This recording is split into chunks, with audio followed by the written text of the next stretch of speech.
Los Salmos, la oración de Israel y de la Iglesia. Que la palabra de Cristo habite en ustedes con toda su riqueza, para que con toda sabiduría se enseñen y aconsejen unos a otros, y con un corazón agradecido canten a Dios salmos, himnos y cánticos inspirados.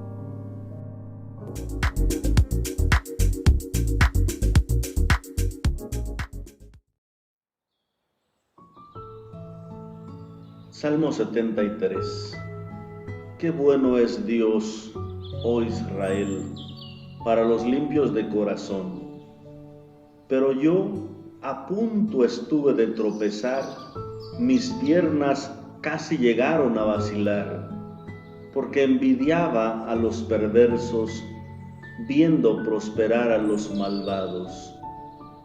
Para ellos no hay sinsabores, sano y robusto está su cuerpo, no pasan las fatigas de los mortales, ni son vejados por los humanos. Y es que su collar es el orgullo, y se visten un traje de violencia.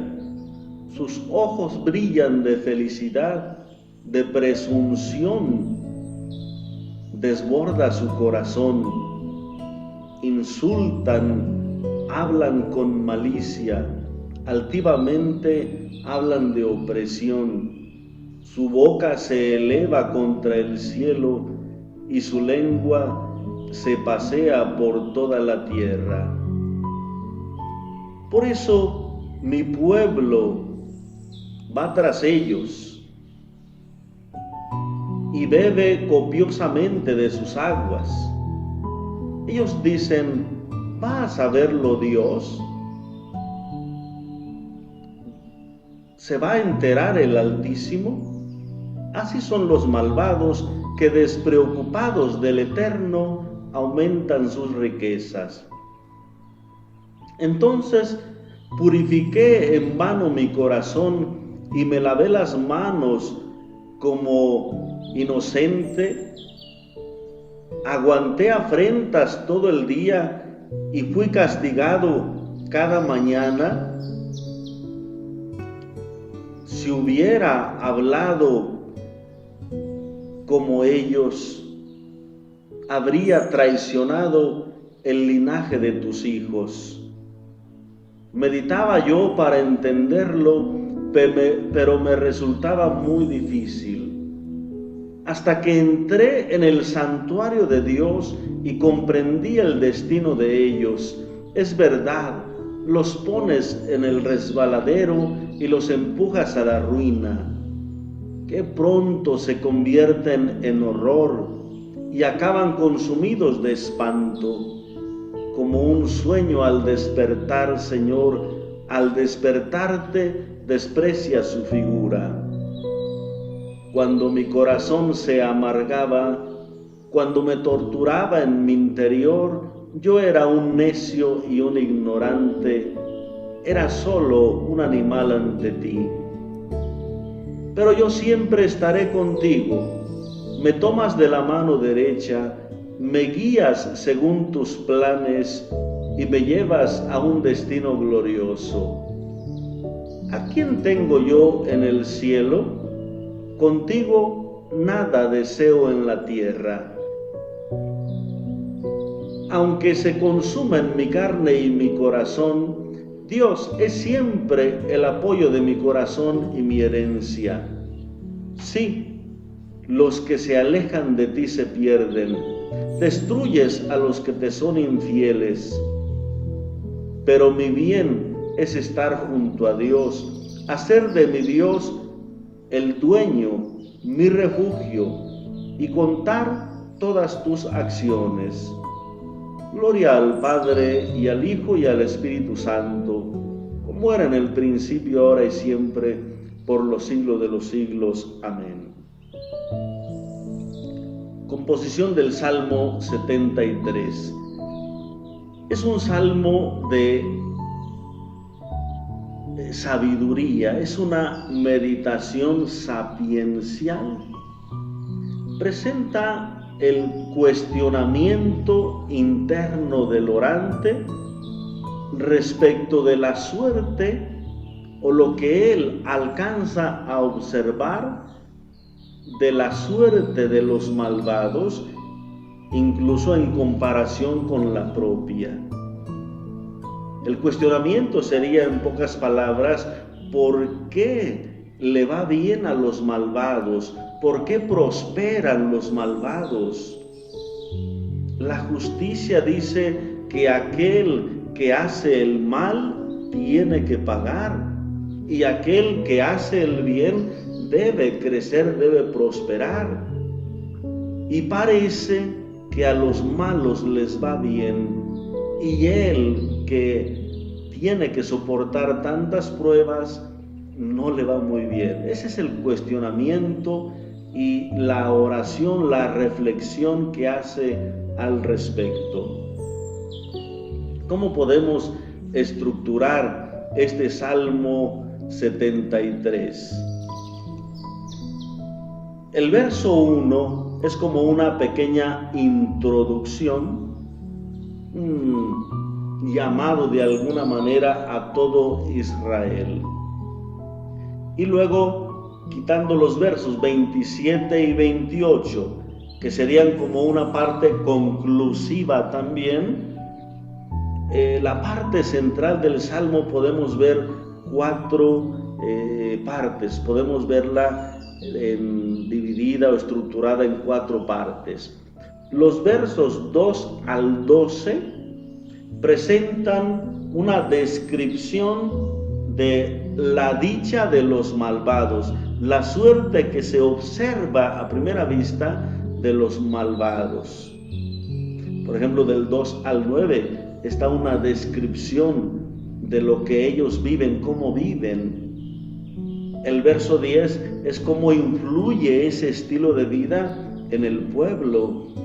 Y el verso 11 y 12, cómo ellos con su estilo de vida provocan a Dios.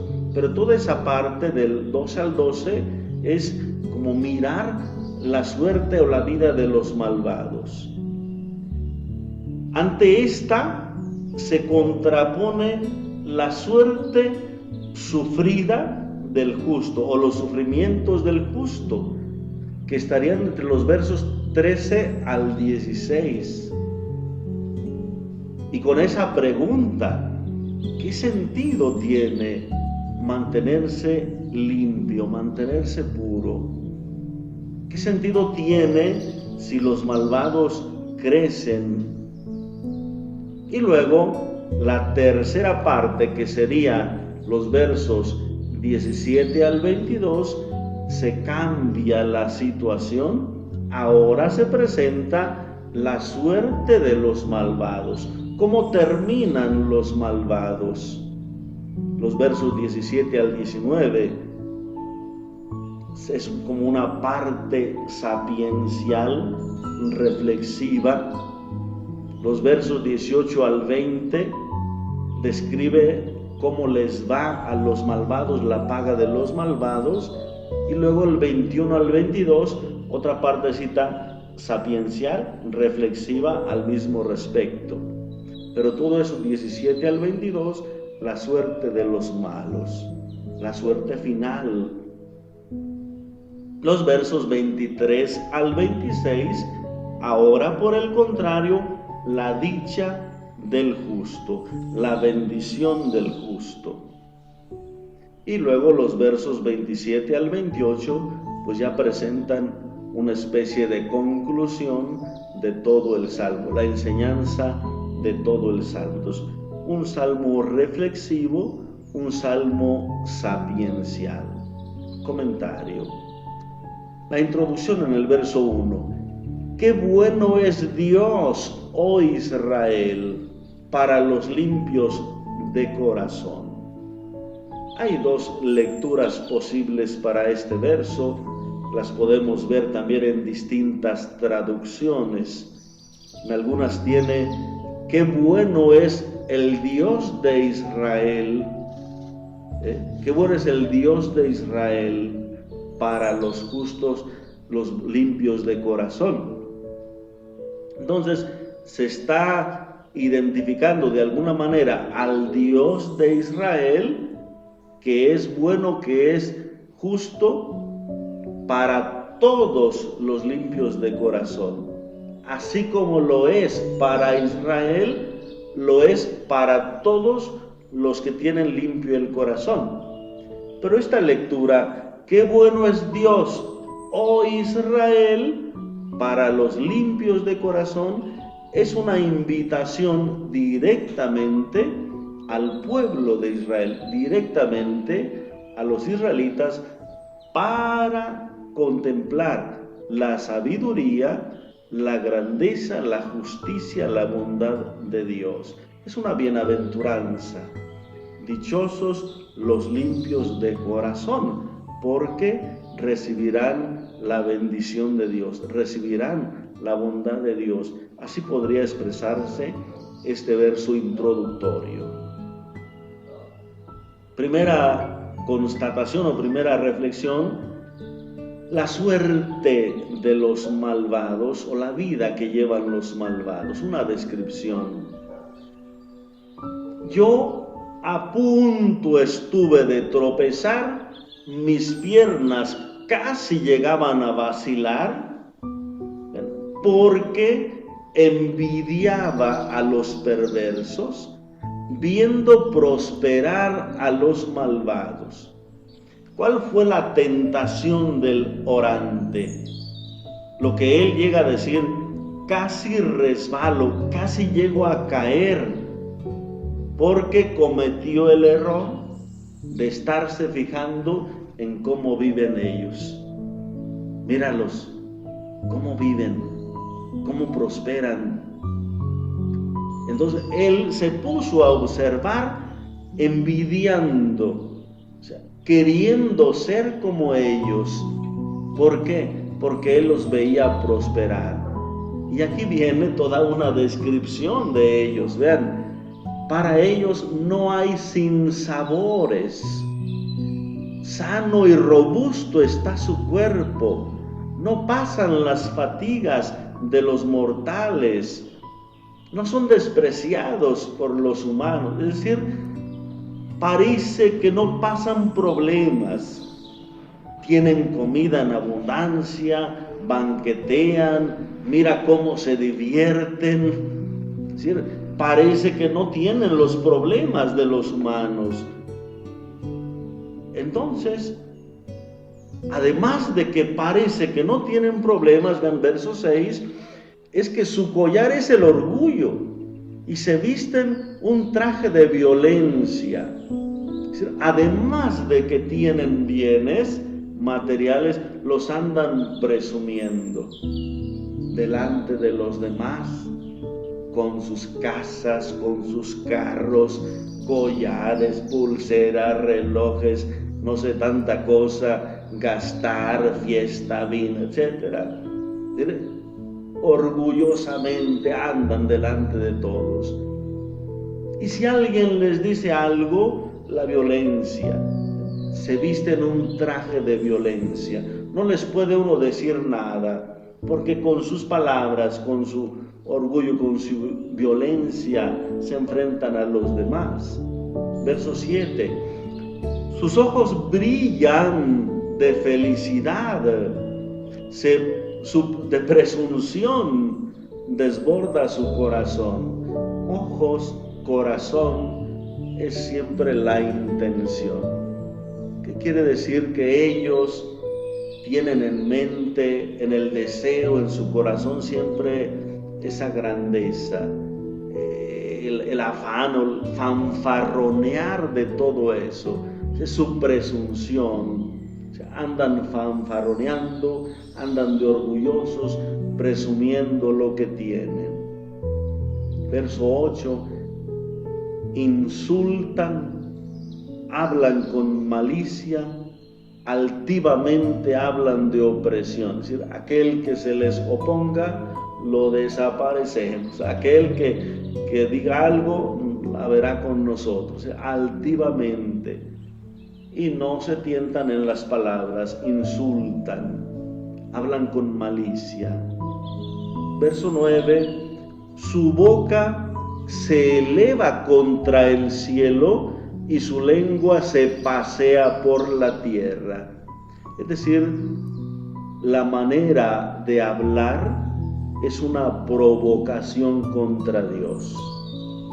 Esa manera insolente, orgullosa, provocadora, es una ofensa para Dios. Por eso dice, su boca se eleva contra el cielo. Es una ofensa para Dios, esa forma de hablar.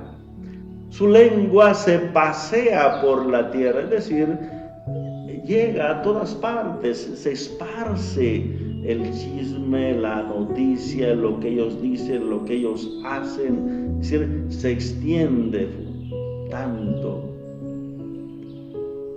Ya los Proverbios enseñaba en Proverbios 24:1, no envidies a los malvados, ni desees vivir como ellos. Y este orante cayó en ese riesgo, en ese problema de envidiar, de querer ser como ellos.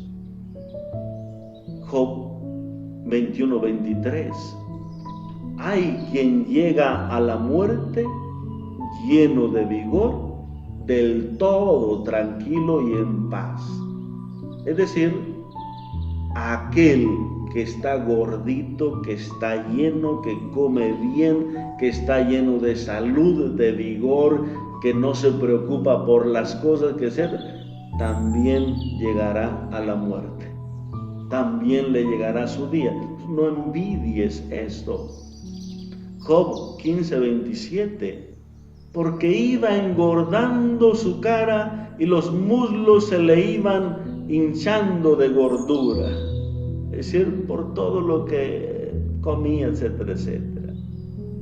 Entonces, hay esa parte de descripción de los malvados que parece que no sufren y por lo que él siente como esa envidia, esa tentación, el orante, de querer ser como ellos. El verso 10 presenta la influencia. Por eso mi pueblo va tras ellos y bebe copiosamente de sus aguas. Se deja seducir, va tras ellos, ¿qué quiere decir? Que quiere ser como ellos.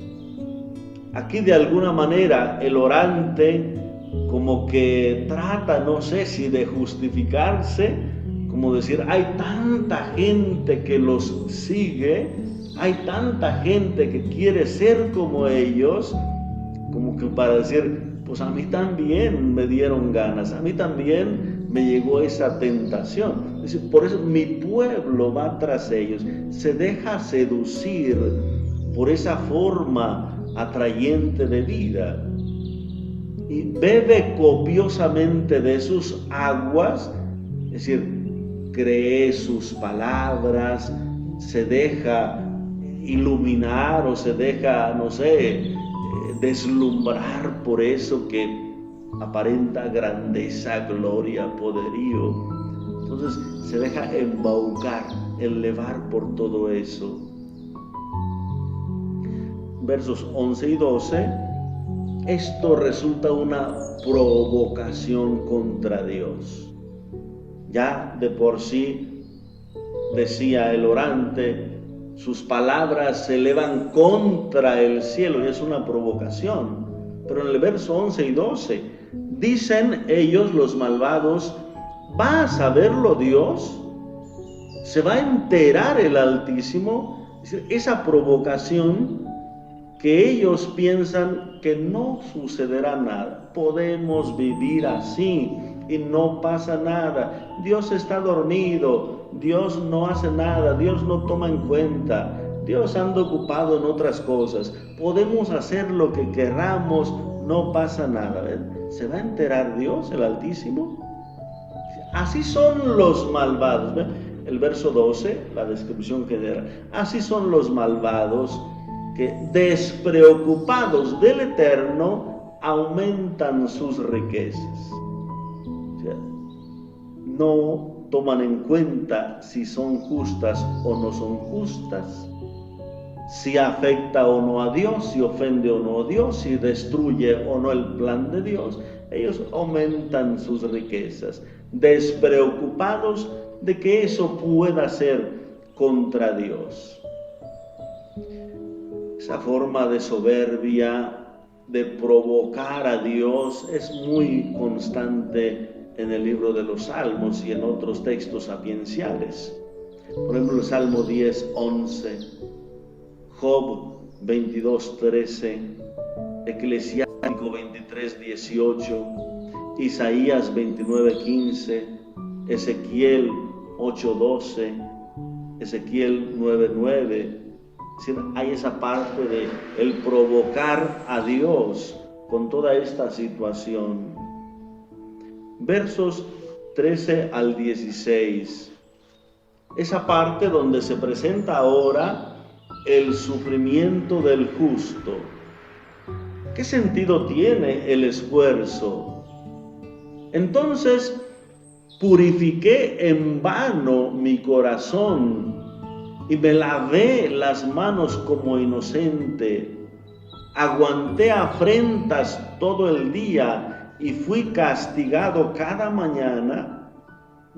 Purifiqué mi corazón, es decir, no tener malos deseos, tener recta intención, estar preocupado por si esto es bueno o es malo, si esto afecta o no a otras personas, si es conforme al proyecto de Dios. Es decir, ese esfuerzo de purificar el deseo, la intención, lavar las manos, es decir, pedir perdón, tratar de no hacer el mal, aguantar afrentas, es decir, no responder mal o con el mal a un daño, bendecir. En vano fui castigado cada mañana, es decir, sufrir, padecer, lo que sea. ¿Cuál es la ganancia de ser justo? ¿Cuál es la ganancia de ser honrado? ¿Cuál es la ganancia del esfuerzo de ser bueno? Si parece que tengo más necesidades, que económicamente tengo tanto problema, que me falta esto, que me falta lo otro.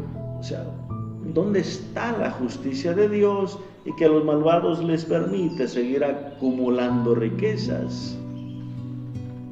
Malaquías 3:14 dice, no vale la pena servir a Dios. O sea, se presenta esa reflexión de alguien que dice, contemplando esa misma situación, se hace la pregunta, ¿no vale la pena servir a Dios? ¿Qué sacamos de guardar sus mandamientos y andar enlutados ante el Señor de los ejércitos? ¿Tenemos que felicitar acaso a los arrogantes?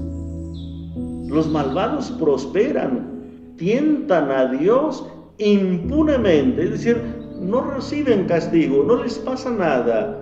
O sea, ¿acaso nosotros justos tendríamos que felicitar a los malvados? O sea, como esa situación de ¿qué sentido tiene tratar de portarse bien? Hay una reflexión muy interesante que yo les recomiendo. Jeremías capítulo 12 del 1 al 5. Jeremías es un profeta que padeció la persecución, la crítica, la ofensa, es decir, aquel pueblo al que él le predicaba pues le respondió injustamente, con maldad, con desprecio, etc. Y Jeremías tenía el mismo problema del salmista de este 73. ¿Por qué les va bien a los malos? Y esto es lo que dice Jeremías en el capítulo 12. Dice, yo sé que Dios siempre tiene la razón y en lo que yo dialogue con Él, pues Él va a salir ganando. De todas maneras, quiero discutir un punto con Dios. Y le dice Jeremías, ¿por qué les va bien a los malos? ¿Por qué prosperan? ¿Por qué echan raíz? Y yo que trato de portarme bien, mira cómo me tratan, cómo buscan mi daño. Ciertamente Dios no le aclara ahí la situación, simplemente Dios termina diciéndole en Jeremías 12:5, le dice Dios a Jeremías, si te cansas corriendo con los de a pie, ¿qué vas a hacer cuando tengas que competir con los de a caballo? Es decir, es una metáfora, es una comparación para decirle, si en las pruebas pequeñas estás llorando, ¿qué vas a hacer cuando vengan las más difíciles? ¿Qué vas a hacer cuando venga lo que realmente es difícil? Entonces, no te desanimes por eso tan pequeño. Pero hay esa cuestión, ¿de qué sirve ser bueno? Esa es la interrogante del orante, del salmista. Y viene la parte un poco reflexiva, versos 15 y 16. Si hubiera dicho, hablaré como ellos, habría traicionado el linaje de tus hijos.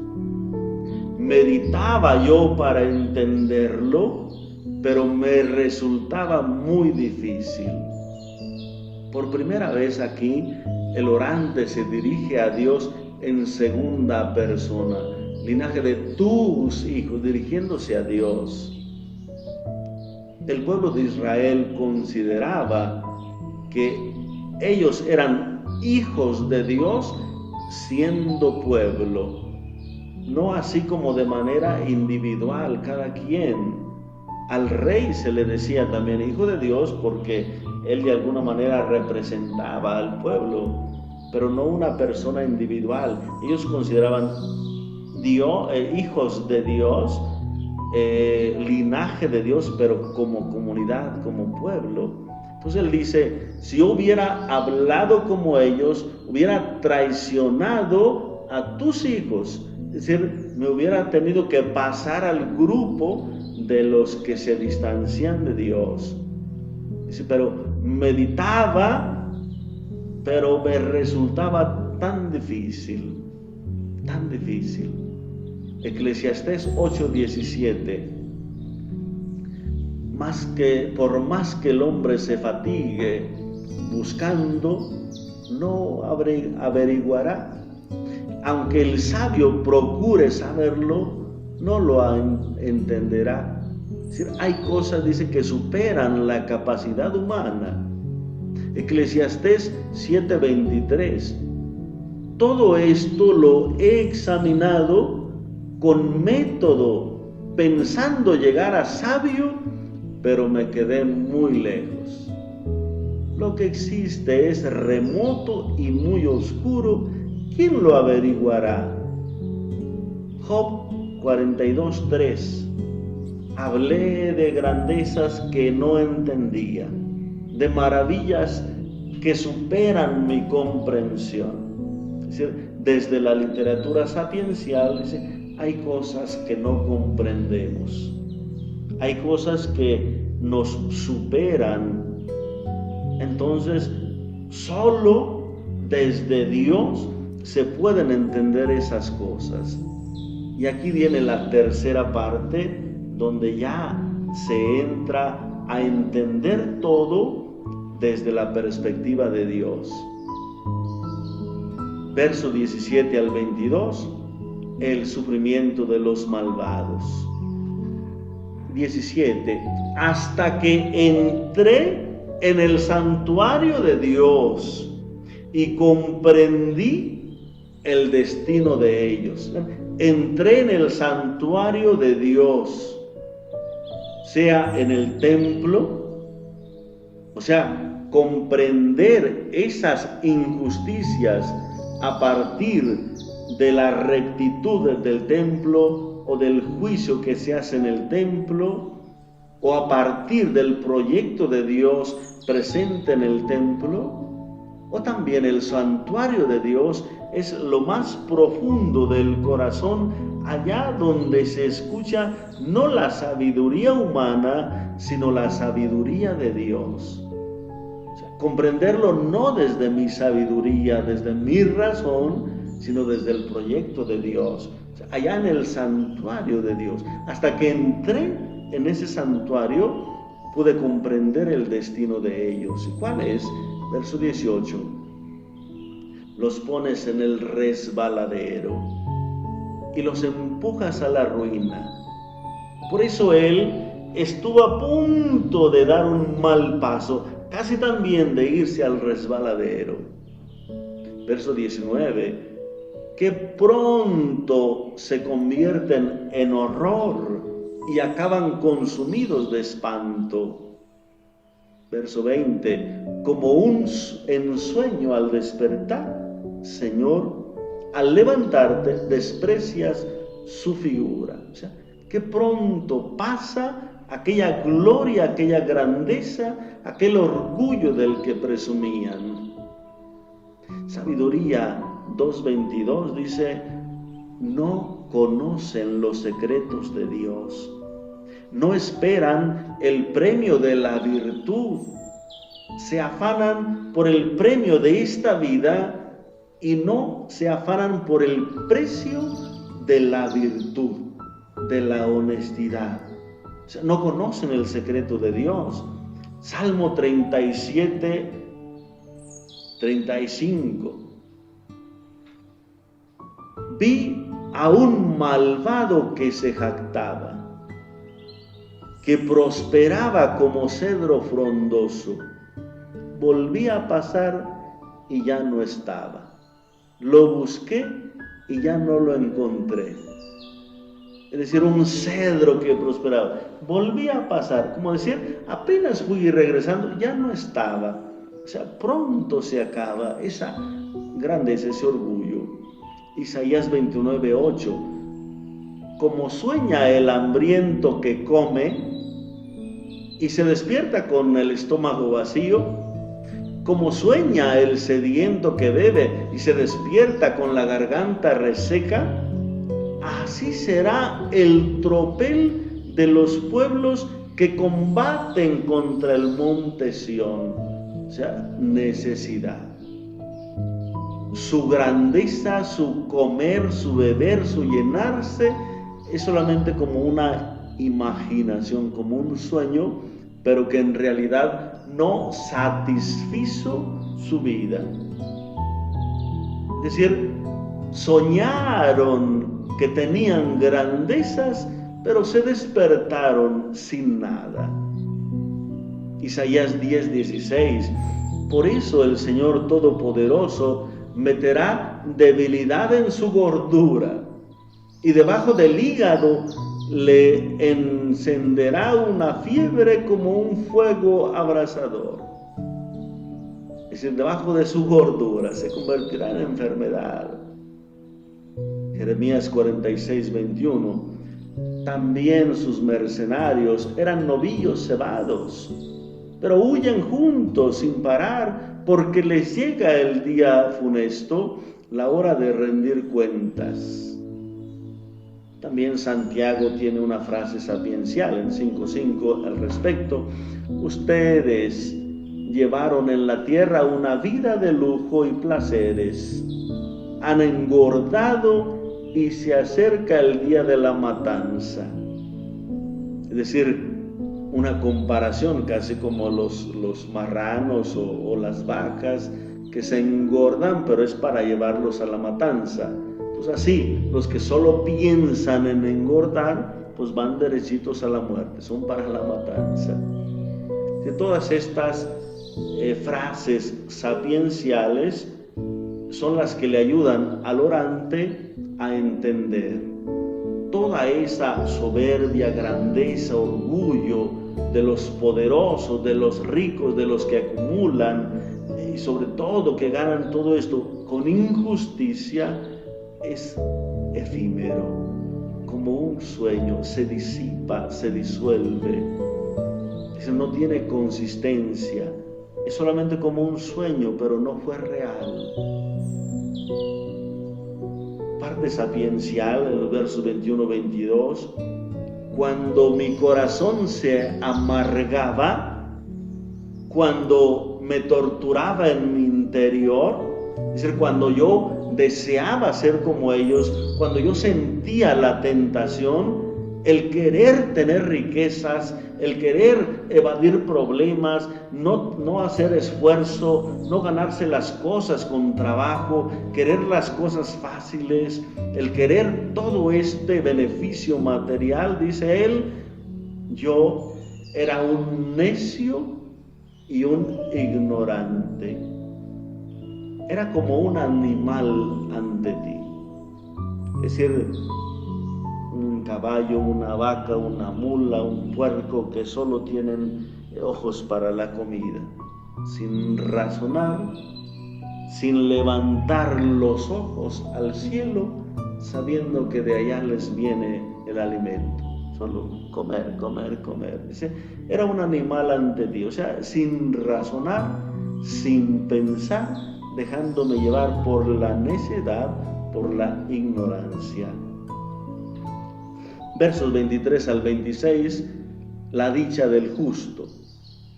Dice él, verso 23, pero yo siempre estaré contigo, me tomas de la mano derecha. 24, me guías según tus planes y me llevas a un destino glorioso. La dicha del orante ya pudo conocer, pudo penetrar en el misterio de Dios. Dice, la dicha más grande no es la casa, el prestigio, el orgullo, el carro, la grandeza, la comida. No, el poder. La grandeza especial, lo más valioso, es estar junto a Dios. Yo siempre estaré contigo. Es la grandeza que tú me tomas de la mano. Me tomas de la mano, sí, quiere decir, me proteges. No me dejarás solo, no me dejarás abandonado, no me dejarás perder.